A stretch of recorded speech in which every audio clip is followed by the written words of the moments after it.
नाज़रीन, Lebanon border पर जंग इंतहाई खतरनाक सूरत हाल इख्तियार कर चुकी है और अब सबसे बड़ी खबर यह सामने आई है कि इसराइल के 1000 से ज़्यादा फौजी हलाक हो चुके हैं। जी हाँ, यह सबसे बड़ी तहलका खेज खबर सामने आई है। जब से ये जंग शुरू हुई है सबसे बड़ा नुकसान इस वक्त इसराइल को उठाना पड़ा है। और इसके साथ साथ खबरें ये भी आ रही हैं कि हिजबुल्लाह ने इसराइल के कुछ इलाकों पर कब्जा कर लिया है। गोलान हाइट्स के साथ जो कि डिस्प्यूटेड एरिया है वहां पर शदीद लड़ाई जारी है और कुछ एरिया को उन्होंने वहां पर कब्जा भी जमा लिया है। ये सारी तफसीलात आपके साथ शेयर करेंगे। फिर यूके में बहुत बड़ी डेवलपमेंट हुई है, उनकी हुकूमत में खलबली मच चुकी है और उनकी होम मिनिस्टर जो कि इसराइल की सबसे बड़ी हिमायती थी, वजीर आजम ने उसको फारिग कर दिया है और एक ऐसे नए वजीर को लेकर आए हैं जो कि साबका प्राइम मिनिस्टर हैं और फलस्तीन के हामी समझे जाते हैं और इसराइल के शदीद मुखालिफ समझे जाते हैं। और इसके साथ साथ जॉर्डन की जानिब से बड़ा इकदाम सामने आया है। जॉर्डन, जो कि हम आपको पहले दिन से कह रहे हैं कि जॉर्डन और मिस्र के लिए इस जंग में शामिल होना नागुज़ीर है, क्योंकि जो उनके स्ट्रेटेजिक लोकेशन है उन्हें एक ना एक दिन इस जंग में शामिल होना पड़ेगा और अब जॉर्डन की जानिब से वही बड़ा इकदाम उठा लिया गया है। ये सारी तफसीलात आपको बताएंगे और गजा में वहां पर निहत्ते लोगों के साथ क्या हो रहा है वो अहम तरीन तफसीलात भी आपसे शेयर करेंगे। सबसे पहले हम हिजबुल्लाह की बात कर लेते हैं, लेबनान बॉर्डर की, जो कि इस वक्त प्राइमरी वॉर जोन बना हुआ है। गजा के बाद सबसे ज्यादा लड़ाई इसी बॉर्डर पर जारी है और अगर आप देखें तो गलीली गोलान हाइट से लेकर पूरा जो 130 किलोमीटर का बॉर्डर है यहां पूरी झड़पें जा रही हैं। फिर सी साइड से आ जाए तो हाइफा और नहारिया यहां पर भी हमले किए जा रहे हैं और अभी थोड़ी देर पहले जो एक बड़ा हमला हुआ है वो हाइफा पर हुआ है। हाइफा सबसे इंपॉर्टेंट बंदरगाह है और दोबारा आपको याद दहानी करवा दूं कि जो G20 मीटिंग हुई थी इंडिया में उसका जो रूट था वो भी यानी मिडल ईस्ट से होते हुए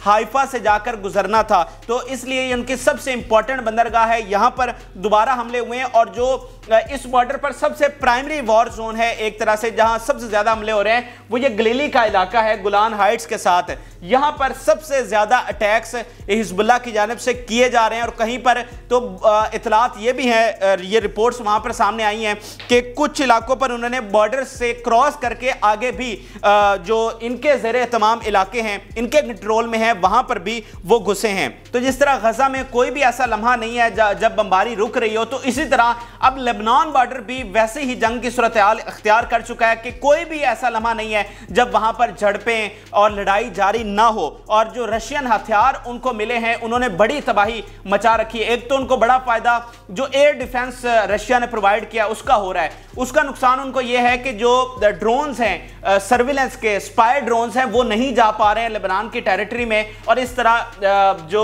इसराइल है उसको इंफॉर्मेशन नहीं मिल पा रही है। यह सबसे बड़ा फायदा हुआ है। फिर जो एंटी शिप मिसाइल दिए गए हैं उनकी नेवी को निशाना बनाने के लिए वो हिजबुल्लाह के लिए बहुत फायदेमंद साबित हो रहे हैं। फिर जो हिजबुल्लाह के पास ड्रोन्स हैं जो कि ईरान से उनको मिले हैं, रशिया से मिले हैं, वो उनके लिए बहुत ज्यादा फायदेमंद हो रहे हैं। तो अगर मैं आपको उन एरियाज का बताऊं कि कहां कहां पर अटैक्स हुए, जो ज्यादा अटैक्स हुए और किस तरह की वैरायटी ऑफ वेपन्स के साथ ये अटैक्स हो रहे हैं, तो आप सरप्राइज रह जाएंगे कि हिजबुल्लाह के पास इतनी पावर है। तो इसीलिए आज इस्राएली मीडिया भी कह रहा है कि जो कुछ अभी तक लेबनान बॉर्डर पर हुआ है ये तो हिजबुल्लाह की सिर्फ 10% उनकी कैपेसिटी है। अभी तक जो उनकी पावर है वो 90% सामने आना बाकी है।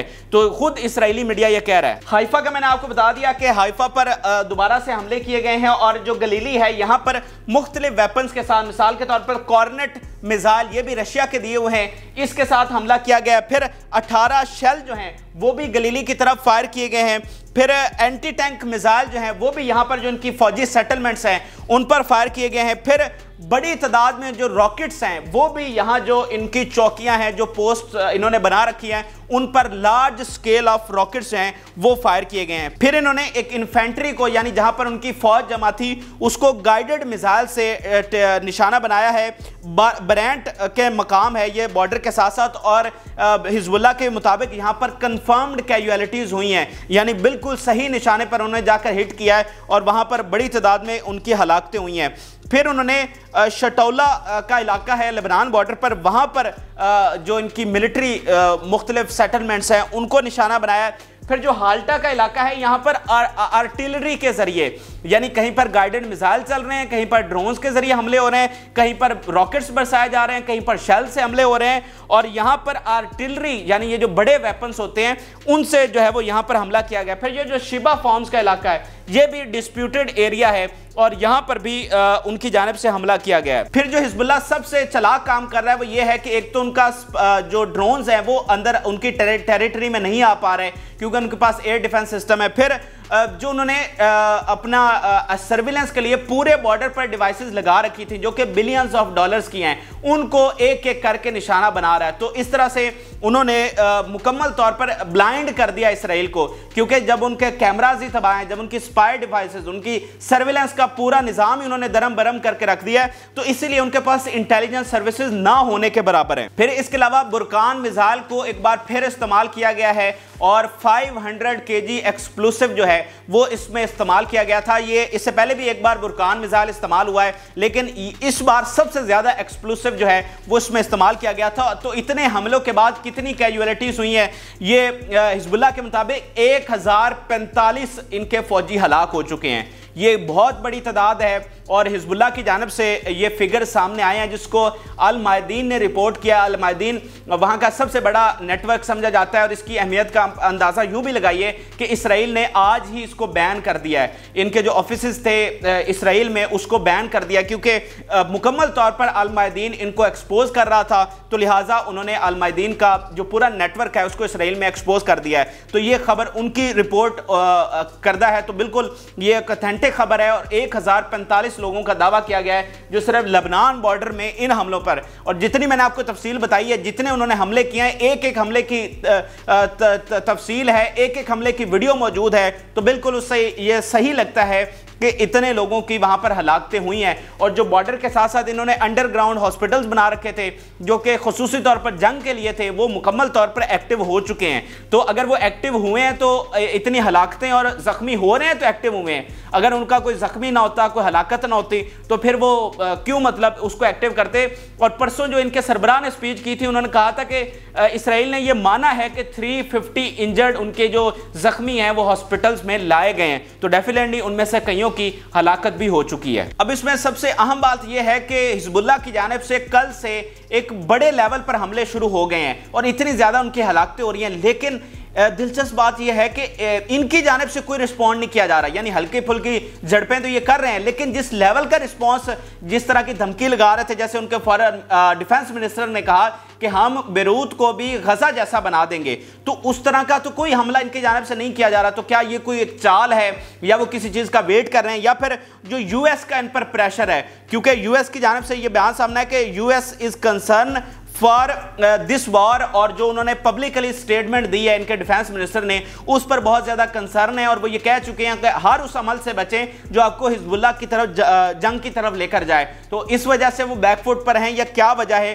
یہ سب سے سسپیشیس اور مشکوک چیز ہے. لیکن ایک حملہ ان کی جانب سے کیا گیا ہے اور یہ حملہ جو ہے وہ میڈیا کے لوگوں پر کیا گیا ہے, جو وہاں پر رپورٹرز موجود تھے ان پر یہ حملہ کیا گیا ہے. لیکن خوش قسمتی سے کوئی بھی بڑی کیجولیٹی وہاں پر نہیں ہوئی ہے, یعنی تمام جو رپورٹرز تھے وہ وہاں پر محفوظ رہے ہیں. اچھا, جو دھمکیاں دی جا رہی تھیں اسرائیلی حکومت کی جانب سے, ان کے جرنلسٹ کی جانب سے اور ان کے اعلیٰ آفیشلز کی جانب سے کہ ہم بیروت کو بھی غزہ جیسا تباہ حال بنا دیں گے, تو اب لبنان کی جو حکومت ہے, جو ان کی ریاست ہے, اس کی جانب سے باقاعدہ اس کا جواب آیا اور جو ان کا جواب ہے اس نے تہلکہ مچا دیا ہے. اب ان کا تھوڑا سا بیان آپ کے سامنے رکھنا چاہتا ہوں. وہ کہتے ہیں O descendant of the enemies of humanity, O slaughter of children and women, you and your entity may give lessons to the devils in criminality and brutality, but you are unable to harm Lebanon, and we know that if you are able you would do so without threat. وہ کہہ رہے ہیں کہ تم Lebanon کو نقصان نہیں پہنچا سکتے اور اگر تم اس قابل ہوتے تو پھر تم نے ہمیں دھمکی نہیں دینی تھی بلکہ یہ کر گزرنا تھا. In any case, try it. We are tired of waiting for the moment when it blows in the south direction. Try, you foolish fool.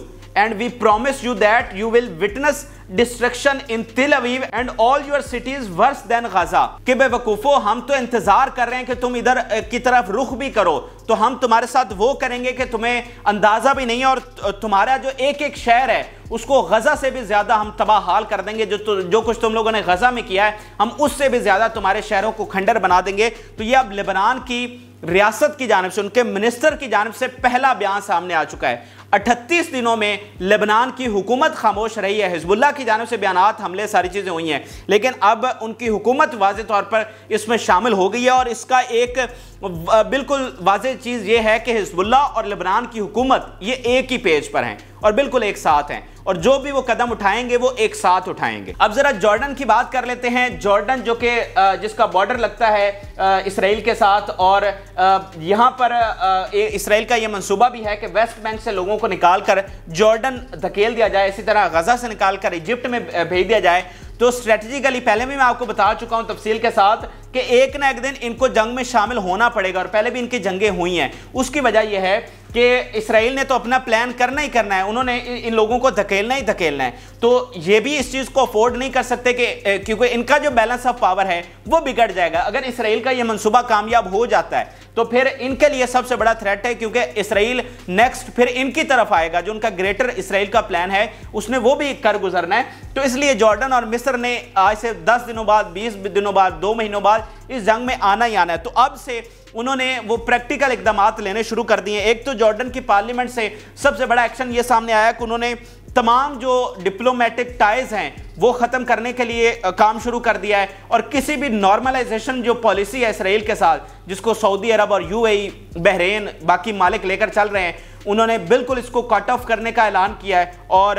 किसी भी तरह के ताल्लुकात ना रखने का ऐलान किया है। और जो कुछ गजा में हो रहा है उस पर एक प्रॉपर एक्शन लेने का फैसला किया गया है, और अब वहां पर उनकी पार्लियामेंट और उनकी हुकूमत ये बड़े फैसले जो है वो लेने वाली है। तो यही चीज़ मैं आपको पहले दिन से कह रहा था कि सऊदी अरब और इन बाकी सबको छोड़ दें, लेकिन ये जो चंद बड़े कंट्रीज़ हैं, टर्की, ईरान, इराक, शाम, लेबनान, यमन, लीबिया, मिस्र, जॉर्डन, इनको उनमें से बहुत सारे तो जंग में आ चुके हैं, लेकिन जो रह गए हैं वो भी एक न एक दिन जंग में आएंगे, क्योंकि ये जंग सिर्फ गजा में महदूद नहीं रह सकती, इसने सबको अपनी लिपेट में लेना है। बहुत सारों को ले चुकी है, और जो चाह रहे हैं कि या ये पॉलिसी रखे हुए हैं कि वो इस जंग से बच जाएंगे, गजा मिटता चला जाएगा और वो खामोशी से और बड़ी खुशी के साथ, बड़े आराम के साथ बैठे रहेंगे, ये ऐसा मुमकिन नहीं है। अब जरा यूके के हवाले से बात कर लेते हैं। यूके जो सबसे एक बड़ा इत्तेहादी इसराइल का समझा जाता है, वहां की हुकूमतों में खलबली मची हुई है। एक तो वहां पर जो मुजाहरे हो रहे हैं वो तारीख साज हैं, और अब हुकूमतों में जो खलबली मची हुई है इसराइल के हवाले से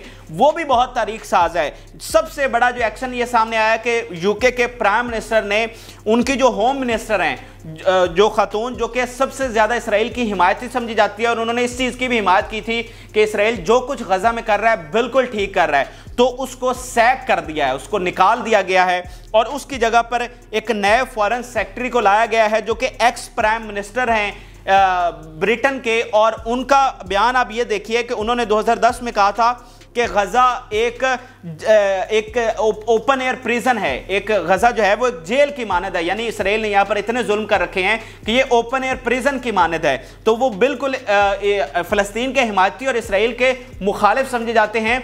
तो अब इसका मतलब क्या समझेंगे कि वज़ीर आज़म उनकी जो हिमायती हैं उसको निकाल रहे हैं और उस बंदे को लेकर आ रहे हैं, और सबसे अहम पोजीशन पर कि जो इसराइल का मुखालिफ समझा जाता है। तो ये बहुत बड़ी डेवलपमेंट जो है वो इस वक्त यूके की हुकूमत में हुई है। और पिछली वीडियो में आपको बताया था कि यूनाइटेड नेशन में किस तरह यूके ने इसराइल के मुखालिफ वोट किया है और कहा है कि जो वेस्ट बैंक में गोलान हाइट्स पर ये जो आपने सारे कब्जे कर रखे हैं ये इनलीगल हैं, और आपको फिल फॉर ये कब्जे छोड़ देने चाहिए। इसके अलावा अगर आप ओवरऑल यूरोप की बात करें तो पूरे यूरोप में खलबली मची हुई है, और आप देखें कि European union reaches consensus on cease fire and end of the war in Gaza, के पूरा यूरोप इस हवाले से कंसर्न्ड है कि अगर गजा में यूं ही ये सारा कुछ जारी रहता है तो उनकी आवाम जिस तरह से उठ खड़ी हुई है ये पूरे यूरोप को अपनी लिपेट में ले जाएगी। पूरे यूरोप का अमन जो है वो इस जंग के ऊपर आकर खड़ा हो गया है। तो इसलिए पूरी जो यूरोप है वो इस वक्त सर जोड़कर बैठा है और इस चीज़ का हल निकाल रहा है, सीज फायर का मुतालबा कर रहा है, इसराइल के खिलाफ मुज़म्मती बयानात दे रहा है। मिसाल के तौर पर आप स्कॉटलैंड में देखिए, जिस तरह पहले बेल्जियम ने इन पर सैंक्शंस लगाने की बात की, स्पेन ने कहा कि इन पर सैंक्शंस लगाओ, बाकी यूरोपियन बहुत सारे कंट्रीज इनके खिलाफ हुए हैं। इसी तरह आप स्कॉटिश में यानी स्कॉटलैंड में सीज फायर का मुतालबा किया जा रहा है, इनके डिप्लोमेट निकालने का मुतालबा किया जा रहा है। और इसी तरह आयरलैंड में वोटिंग होनी है और वहाँ पर जो है वो इनके डिप्लोमेट को वहाँ से निकालने का और इनके साथ ताल्लुकात ختم کرنے کی وہاں پر بھی پارلیمنٹ میں فائنل ووٹنگ ہونے جا رہی ہے۔ تو یہ ساری چیزیں ہیں یورپ میں گلوبل لیول پر، ریجنل لیول پر جو ہو رہا ہے۔ اب آخر میں تھوڑی سی اپڈیٹ آپ کو اگر غزہ کے نہتے لوگوں کی بات کر لیں تو وہاں پر اس وقت انتہا ہو چکی ہے ظلم کی، اور بالکل جو ہے وہ ہسپتالوں کا گھیرا ہو چکا ہے۔ کچھ ہسپتالوں میں یہ اطلاعات آئی ہیں کہ ان کی آرمی باقاعدہ طور پر اندر گھس چکی ہے۔ الشفا مکمل طور پر شٹ ڈاؤن ہے، القدس مکمل طور پر شٹ ڈاؤن ہے۔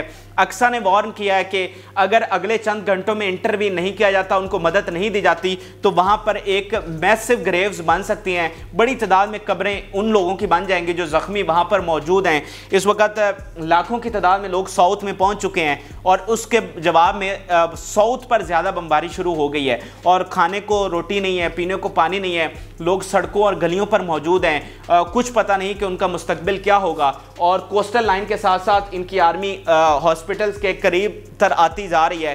تو یہ اس وقت بہت ہی خوفناک صورتحال ہے، اور بار بار وہاں کے ڈاکٹرز دنیا کے لیڈر سے اپیل کر رہے ہیں کہ فی الفور مدد پہنچنی چاہیے اور فی الفور انٹروین کیا جانا چاہیے۔